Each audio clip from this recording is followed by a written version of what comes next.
legitimacy isn't enough. And just to respond to that, whatever your vote is on October 14th, your member of parliament has to do everything that he or she can for you. And I will say, it's not how you vote. It's your responsibility as a member of parliament for all of the residents in the constituency. And I can say that my role as a member of parliament in the 6 months that I've had the privilege of doing so, I know that you are right, that the Iranian community is not treated fairly in terms of immigration. We have by far the majority of the challenges that we have.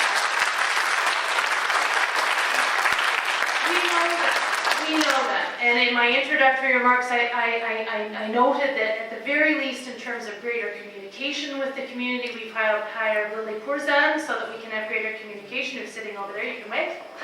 But we cannot solve those problems from this office. We need a federal government that understands, and a federal government that can tell the embassy in Tehran and work with the Iranian government to solve this problem, because it is absolutely, Peter, I'm afraid this has not changed. It is a problem, and it requires a federal government that understands and can take action, because yours has done absolutely nothing for this community.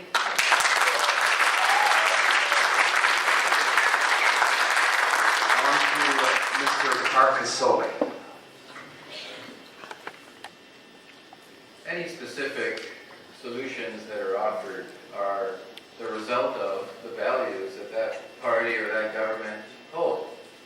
And so I can't answer specifically as to what the Green Party would do or not do, and we all know the Green Party is not going to form the next government anyway. However, if you look at the Green Party platform, if you look at plank after plank, in all the different areas, you come to realize that the Green Party is one that puts families first, that believes in the security of families, the reunification of families, and would not stand for this kind of a situation to take place. So, I don't know that I could say anything in addition to that. Thank you very much. Thank you. On to Mr. Leon. I beg to differ from my Liberal candidates.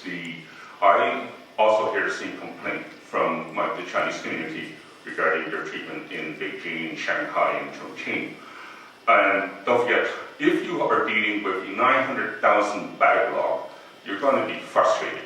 And the Conservative Party have now changed the new Immigration Act. We have split it up into different 36 categories. And let me reassure you that the family reunification category is not affected. So therefore, if that's the case, we should be able to fast track a lot of the applications. Secondly, we are now putting into a process a policy whereby we're going to track each individual immigration officer overseas to see the reasons of their rejection and their acceptance. And that is being put in place. And that person that you mentioned about is being removed from his post. Thank you. Thank you very much. It's good to know that some action has been taken. Mr. Cole.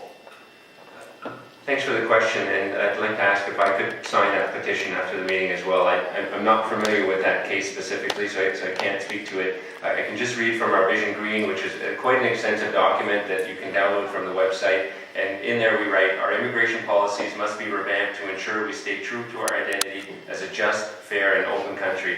And that certainly goes to all of our immigration policies. We need to treat all of the people applying here to Canada, to come to Canada, that are treated equally regardless of nationality or country they're coming from or whatever. Thank you.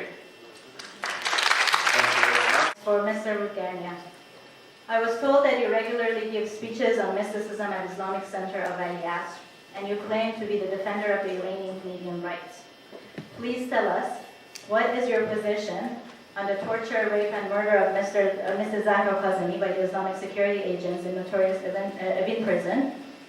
And also in the future, would you stand up to the terrorist Islamic regime in Iran and be the defender of the Iranian Canadian human rights in cases similar to Ms. Zahra Khazemi?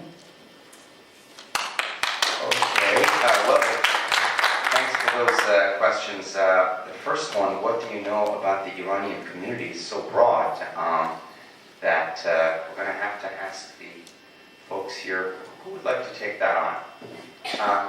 Okay, Mr. Kent, and of course, Mr. Gagnon. Ms. Halton, to you too. And who else? We've got 3 people. All right, Mr. Cole. And so we've got a lot of people. All right, let's keep this up to a minute or less if we can. Beginning with Mr. Kent. Go ahead, sir. Okay, well, a minute is a very short period of time, but I've had the privilege of seeing Iran at its best and at its worst.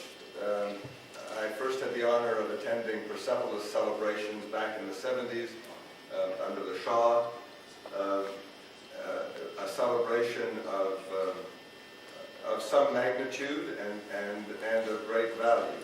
I was also present in the 70s before the Islamic Revolution, and after the Islamic Revolution. I covered the war between Iran and Iraq from both sides, from the front in the marshes, in the Delta, and I also saw the sacrifices and the repression and oppression of the fundamentalist regime on the people of Iran. I know that the Iranian community, and I've worked with any number of journalists and members of the creative community who have come to Canada from Iran, and I know what a dynamic contribution they've made to Canada and our culture here.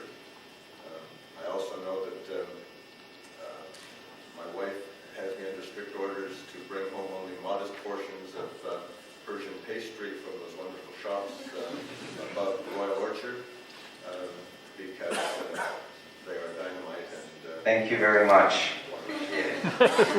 All right, on to Ms. Wallace. Go ahead, please. Thank you. Well, I certainly cannot claim the depth of experience or knowledge that Peter has thanks to his wonderful career that I obviously watched all the years growing up. But I can tell you that my Persian friends from coast to coast to coast who have been so welcoming for me within this community and have assisted me, have been invaluable to me throughout this campaign, and just today giving me a book by your famed author, Sadiq Hadayat. I'm really looking forward to reading it. I have a friend who runs a theatre company in Vancouver who's Persian, Kamyar Chai, and he toured Canada shortly after September 11th with a show called Ali and the Axis of Evil. And he brought to light the humor with which we have to sometimes look at some of the tragedies facing us in our everyday lives. And he broadened my horizons for me, and he opened my eyes. And I'm looking forward to getting to know you a lot better.